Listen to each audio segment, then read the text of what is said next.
Okay, എൻ്റെ കുഞ്ഞമ്മയുടെ മോന് റാങ്ക് കിട്ടി. അതിന് നിന്റെ വെബ്സൈറ്റ് റാങ്കിൽ കയറിയില്ലല്ലോ. അപ്പൊ ഇങ്ങനെയുള്ള ഒരു സിറ്റുവേഷൻ നിങ്ങൾക്ക് എപ്പോഴെങ്കിലും ഫേസ് ചെയ്യേണ്ടി വന്നിട്ടുണ്ടോ?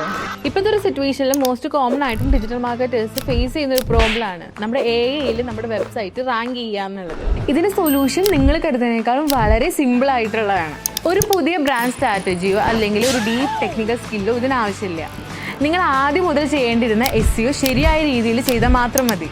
ChatGPT, Claude, Perplexity, Google AI Overviews പോലുള്ള AI ടൂൾസ് വെറുതെ അല്ല ആൻസേഴ്സ് ക്രിയേറ്റ് ചെയ്യുന്നത്. ഇവ ഓൾറെഡി ഗൂഗിളിൽ ടോപ്പ് റാങ്ക്ഡ് ആയിട്ടുള്ള വെബ്സൈറ്റിൽ നിന്നാണ് ഇൻഫോർമേഷൻസ് എടുക്കുന്നത്. അതുകൊണ്ട് തന്നെ നമ്മുടെ വെബ്സൈറ്റ് ഓർഗാനിക്കലി റാങ്ക്ഡ് ആയിട്ടില്ലെങ്കിൽ നമ്മുടെ വെബ്സൈറ്റ് AI Overviews അല്ലെങ്കിൽ AI ടൂൾസിലോ റാങ്ക്ഡ് ആവില്ല. അപ്പോൾ എന്തായിരിക്കും AIക്ക് ശരിക്കും ഇഷ്ടപ്പെട്ട കണ്ടൻസ്?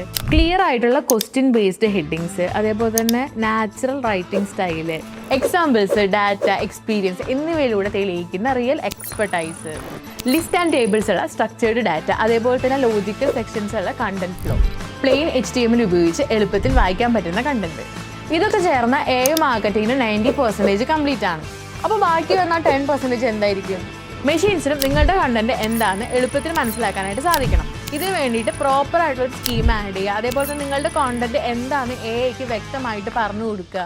Robo.txt വഴി GPT bot, Bing bot, Google ബോട്ടിന് എന്നിവയ്ക്ക് ആക്സസ് കൊടുക്കുക. ഹ്യൂമൻസ് നിങ്ങളുടെ വെബ്സൈറ്റ് ഫൈൻഡ് ചെയ്യുന്ന പോലെ തന്നെ ബോട്ട്സിനും നിങ്ങളുടെ വെബ്സൈറ്റ് ഫൈൻഡ് ചെയ്യാനായിട്ട് സാധിക്കണം.